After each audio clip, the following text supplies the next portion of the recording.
Hi, so welcome to Stepping into Shakespeare live in London. We're live in London recording the podcast, and we also did a live event this time, so it's amazing, wasn't it? Yes, in an amazing studio.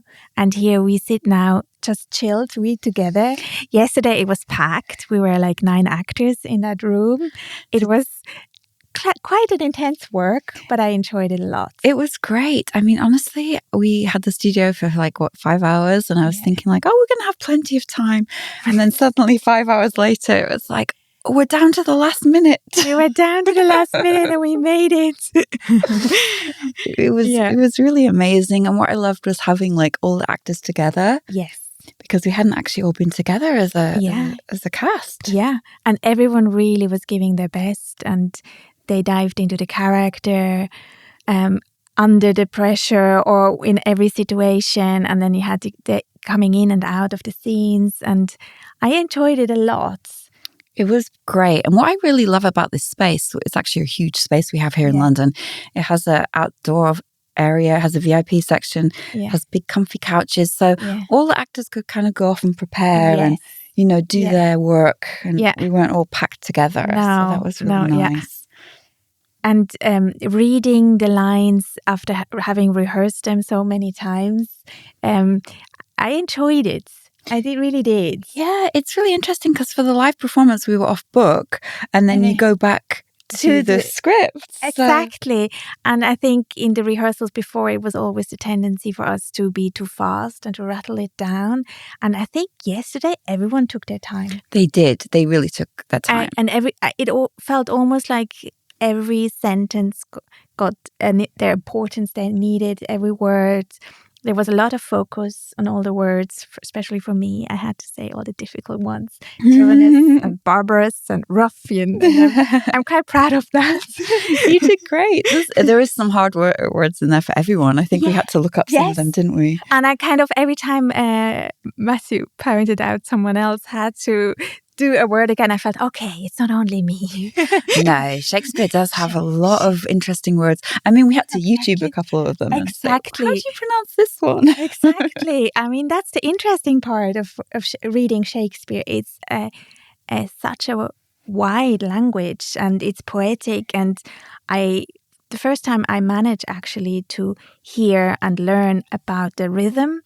So in that one sentence, unless perchance you come to me again to tell me how he takes it.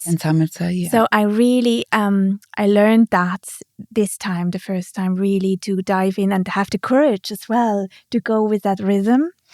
You did great. And I think it's also really interesting in some of the scenes between the characters, like Cesario and Orsino, they're kind of finishing each other's sentences a little bit, so you come right in with those lines. And some of the rhyme goes to the other actor. Exactly. So. And I really like our dialogue where I say, where lies his text?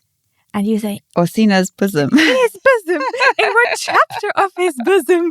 I really, because that's a really good dialogue as well. You have the bosom there, and then it's like going to the next one. So I was never worried I'm gonna forget it because I know you're gonna say in his bosom. In what chapter of his bosom? And it's such a good text because I say, where lies your text?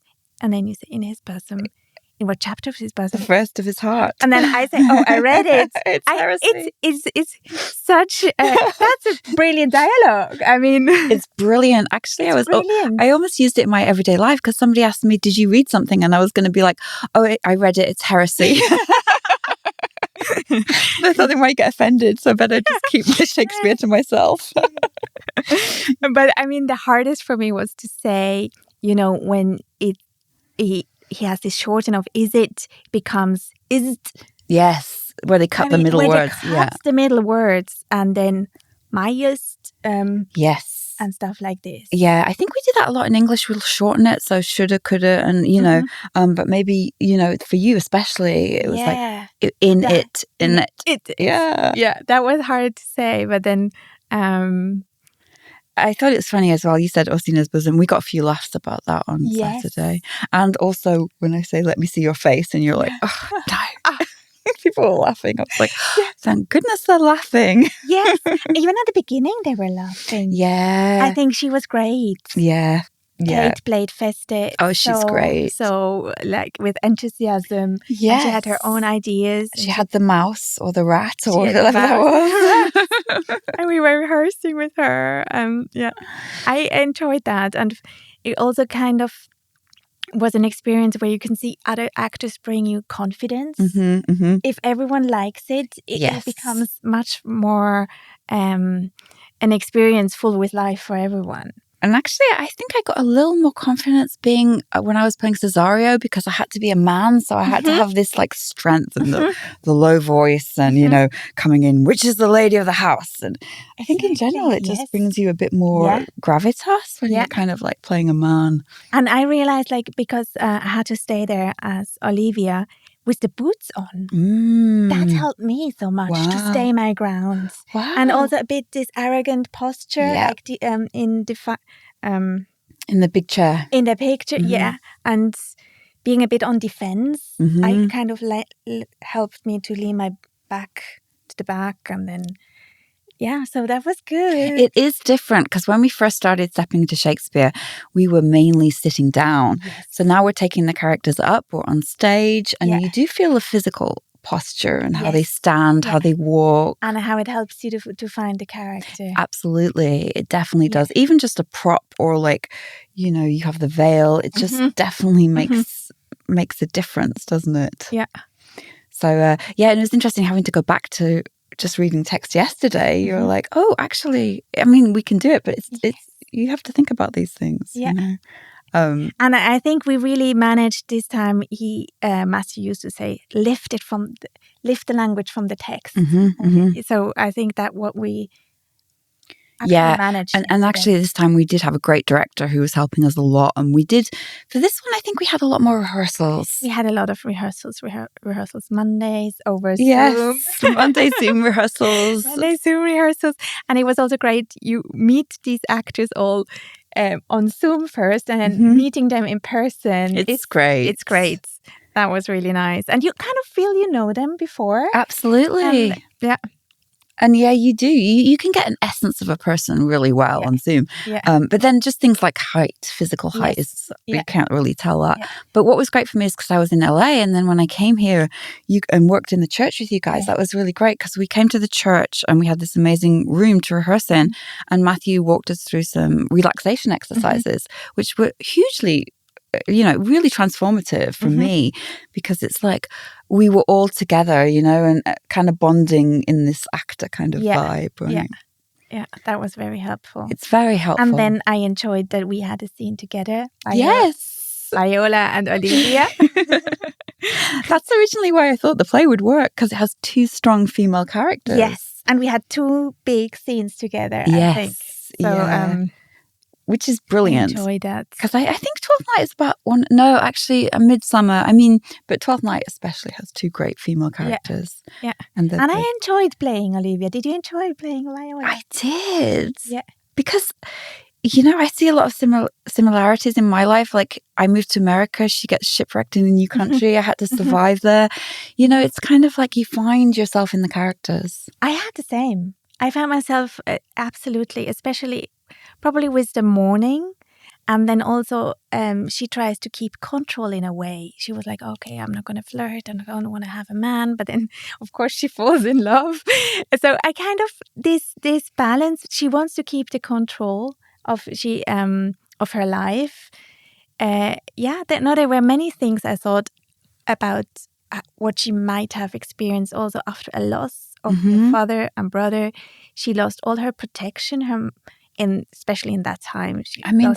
They're both stepping into the male role because, I'm Cesario, actually a male, and you're like becoming the head of the household. I'm head of the household. I have the money, I have the status, and several men, like most of them in the play, were interested in me, and I had to say no. Yeah. So also she kind of had to learn these boundaries, and then probably the softness of your character might made her opening up or trusting again.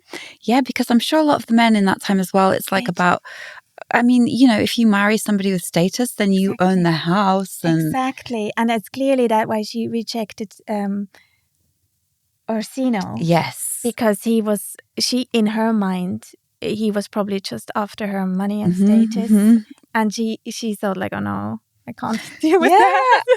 And she says like, on paper, he's great. I just don't feel anything. Exactly. But that happens a lot in life, I think. You're like, this person's great, but I just no chemistry, right? Yeah. So this play is about love, but also about this game a bit with gender. Yes, gender identity and female empowerment. Yeah, it's definitely, I mean, especially with my character having to become a man and having to be in a man's world. And that part where she has to almost fight is just... That's, It's very, because, I mean, she tries to get out of it. Of course you would, because you know you're not going to win with a man. It's physical strength. And But she kind of like, I feel like it's funny in a way because it's so like, this is the part where she's going to get discovered, you know, and she's like, oh, I've got this far and now, no, I'm just going to go and hide. So, it's kind of like, I feel like we all have our parts in the play that are challenging for not only the actor, but the character. You know, you have this huge challenge with your uncle as well. He's rolling around drunk and you have he's drunk all the time. She got annoyed. She has this household to run with this character and she has to like, okay, who is at the gate now? Orsino again. Yeah. It's kind of interesting. And we step into the world as it is. So it's like she's had loads of suitors come to the door. Here's another one. Oh no, who's it going to be this time? You know, it's like, and then she's like, oh, actually, this one's kind of interesting. So different. The guy, who's this? And I think that happens. And then the trick, how she wanted to kind of get him back, like give you the ring. And she kind of tricked everything. She was quite desperate then for the attention. Absolutely. She had her own plan. And in a way, Viola also had a plan because she was like, okay, I'm going to do this. I'm going to work for Orsino. And, you know, they're both smart women. They're strong women and they have like, they know what to do. So I think it was fun to play. It was so fun. It was fun and very interesting to dive into these characters. Yes. And to learn a bit more like, the funny story. Also, the two characters, Toby Belch. Yes. He's so good. He's a funny character. And Aguchik. Oh yeah, Andrew Aguchik, Andrew Aguchik, because I think that's the comic relief as well. You know, you've got these people who just, their whole goal is to get drunk and have fun, as opposed to our characters who are kind of in running the house, and I'm like new in a new country, and we all have like different things that we're trying to achieve. They're just basically about enjoying their life, which is fine. But for me, it was really amazing to do Shakespeare in London because so far I've been in the US for our whole journey together. And being English, it was amazing because actually when I came out of Victoria Station, there's a pub and it says the Shakespeare. And I took a picture and I was like, oh my gosh, I'm in London where Shakespeare was. And he was doing the plays like we are as actors. And, you know, obviously it was a different time, but it just felt like when I came out of rehearsal and the sun was setting and I was like, oh my gosh, like this is kind of what these guys did. They had the Globe Theatre and they were rehearsing and putting on plays and it was amazing. It was so cool. And how was it for you? Because you were literally like holding down the fort. Nicely said. I worked a lot on that. I experienced so much I experienced so much in kind of taking on the producer side as well on the acting side and working with a group of people. You learn so many things and then we were really lucky having a cast where everyone was helpful, bringing in their expertise. And I knew that even I start this project, these people, they know Shakespeare so much better, they have so much more experience and we can learn from them, and everyone was really respectful and sharing their knowledge as well. Yes, so we created really a container where everyone shared their experience, their insights. And there were moments when we were in the rehearsal room. Kate told her version, what she saw. Matthew told his ideas. And we were just actually drinking tea and chatting about Shakespeare. And I got like, wow, I'm not crazy. There are other people who love to do that. Well, we might be a little crazy. But I felt like, oh, literally. So I don't really knew these actors, but we're sitting in a room and we imagine how she must have felt, how he must have felt, how these characters are, and what circumstances are around them to make these choices, and what do they really want? And does Olivia really want love, or does she just want to escape her deep sadness? She just felt like she was, I need a man, but then if she has too strong a man, she loses her power. And so maybe the Viola was maybe something soft she could lead. So all these questions, and then also at one point I was like, did Shakespeare really thought about this so deeply? We just wrote. I don't know. It's like such like an amazing thing. And for us, it's like such a huge such a huge journey. No, I want to say information where we can project our fantasy on, or our thoughts and our feelings.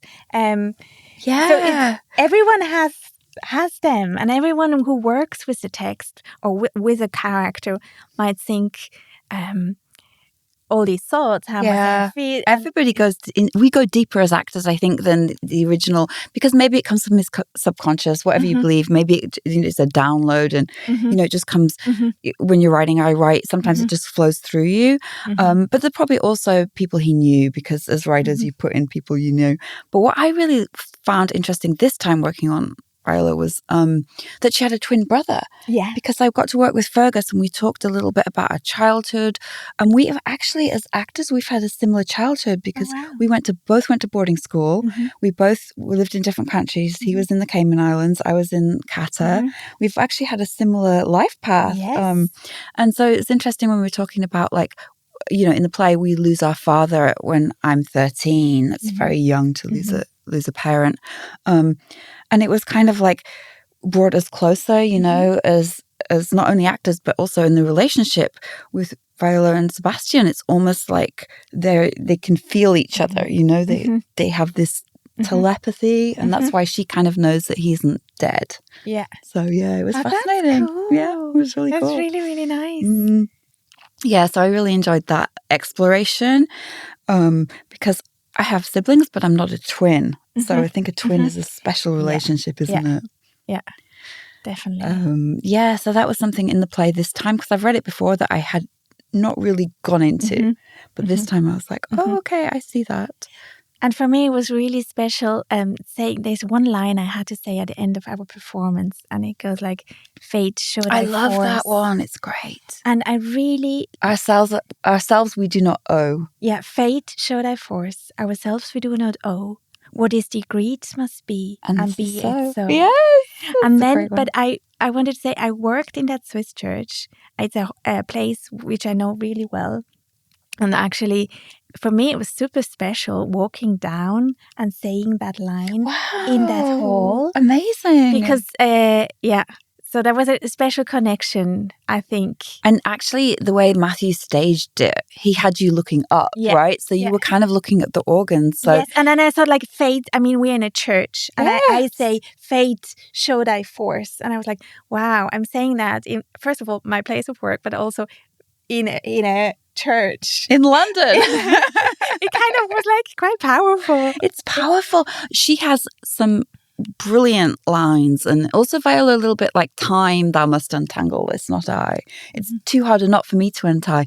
It's about fate, destiny, time. It is important in the play. And I also think for us in terms of our podcast, because like this time last year we did no idea we'd be doing this. Yeah.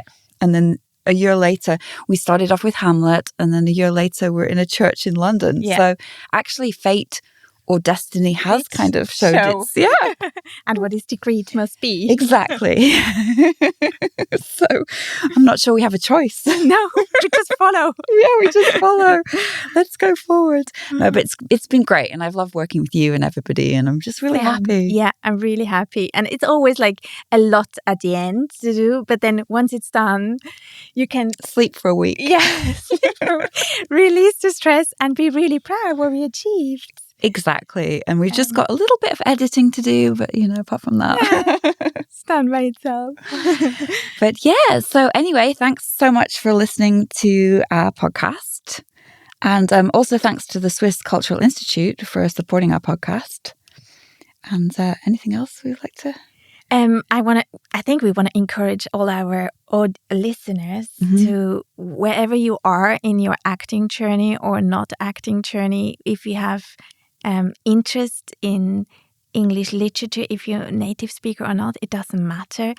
I wish everyone has the courage to dive into it. Dive in, jump in. And then, you learn so much by just reading it. And by doing. You learn a lot by doing, And it enriches your world in a way you wouldn't think, actually. You just, when you take the actions and the leap of faith, it gives back. And I was telling people a bit my story that 2 years ago I was probably too afraid even to read Shakespeare, and then I overcame my fear. And so many even British people told me, we know this barrier. Yes. It is not just because of my language barrier. Everyone has a bit like, you need to a respect almost. Yeah.